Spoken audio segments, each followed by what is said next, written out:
এই সাবজেক্টের বাইরে একটু আপনার নগর ভবন কেন্দ্রিক, আপনি নগর ভবনের দায়িত্ব নেওয়ার আগে এবং পরে আমরা দেখেছি যে নগর ভবনে আরেকটা বিষয় ওনার প্রশ্নের সাথে একটু সংশ্লিষ্ট, যেটা আমি জবাব দিতে পারি, সে একটু বলিনি, তারপর আপনার সঙ্গে আপনাকে ইন্টারাপ্ট করলে কিছু মনে করে না। সেটি হচ্ছে যে ডেঙ্গু বাড়তে পারে কিনা অথবা পারলে কি হবে বা এই মাস শেষ হয়ে যাচ্ছে, এই বিষয়ে আপনাদের একটু ধারণা আছে। আপনারা জানেন যে এবছর একটা নির্ধারিত সময় পর্যন্ত তাপমাত্রা 30 ডিগ্রি সেলসিয়াসের উপরে ছিল। আমরা জানি যে ডেঙ্গু মশা অর্থাৎ এডিস মশা যদি তাপমাত্রা 35-এর উপরে থাকে তাহলে মশাগুলো সার্ভাইভ করতে পারে না। তো এই বছর এই পরিবেশটা আমাদের অনুকূলে গেছে, যদি তাপমাত্রার কারণে আমরা ক্ষতিগ্রস্ত হয়েছি, যার ফলে মশার ডেনসিটিটা অনেকটাই কমে গেছে।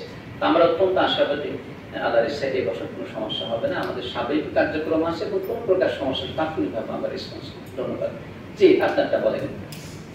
সময়ের পরপরই ঘটেছিল, আমি যতদূর শুনেছি যে এই অবস্থানটা বর্তমানে আর নাই।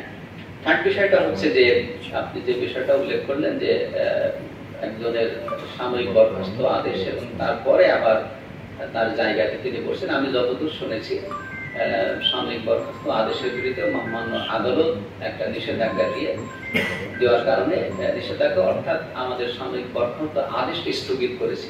তো মহামান্য আদালতের কোনো আদেশ থাকলে সেক্ষেত্রে আদেশ প্রতিপালন করা আমাদের সবার জন্য প্রযোজ্য এবং আমরা বাধ্য। আদেশ আমরা এখনো মহামান্য আদালত থেকে পাইনি, মহামান্য আদালতের আদেশ অনুযায়ী আমরা পরবর্তী কার্যক্রম গ্রহণ করবো এবং আইনগত বিষয়ে সিটি কর্পোরেশনের পক্ষ থেকে যে দায়িত্ব পালন করার, আদালতের প্রতিযোগিতা করা বা জবাব দেওয়ার অথবা বিজ্ঞ আইনজীবীর মাধ্যমে যে কার্যক্রম গ্রহণ করা সেগুলো আমরা যদি না হলে পেয়ে থাকেন এখন পর্যন্ত।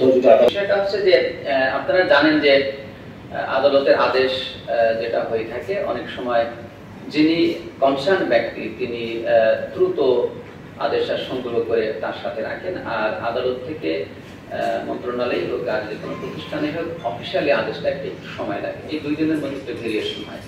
তো ভেরিয়েশনের কারণে আমরা আদালতের আদেশ অনুযায়ী কাজ করবো, আদালতের আদেশে আমরা বাইরে যাবো না এবং সরকারের পক্ষ থেকে আদালতে যা কিছু করার আমরা একদিকে করবো। প্রশ্নটা ক্লিয়ার? সেই কারণের জন্য আমাদের এই যে যেটা বলেন একটা গ্যাপ তৈরি হয়েছিল, সেই গ্যাপটা তৈরি হয়েছে। গ্যাপের পরে আমরা যার যার জায়গায় এসেছি এবং আমাদের যাদেরকে দায়িত্ব দেওয়া হয়েছে আমরা কার্যক্রম শুরু করেছি।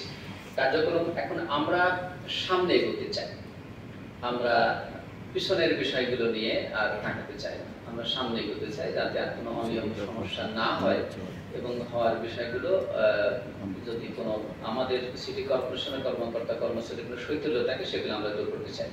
দ্বিতীয় বিষয়টা হচ্ছে যে নাগরিকদের আসলে অনেক প্রত্যাশা এবং আপনারা জানেন সিটি কর্পোরেশন যে নাগরিক সেবাগুলো দিয়ে থাকে সেই সেবাগুলো যাতে কোনো ক্রমে ব্যাহত না হয় এই বিষয়ে প্রথমে আমরা আমাদের সকল স্তরের কর্মকর্তা কর্মচারীদেরকে আমরা সক্রিয় করেছি। আমাদের বর্জ্য ব্যবস্থাপনা, আমাদের ড্রেনেজ ব্যবস্থাপনা, এরপরে আমাদের ট্রাফিক সিগন্যালগুলো, রাস্তার বাতি এবং অন্যান্য সেবা যেগুলো আমরা দিয়ে থাকি সেগুলো যাতে যথাযথভাবে অব্যাহত থাকে সেই বিষয়ে আমরা আমাদের লোকজনকে সক্রিয় করেছি।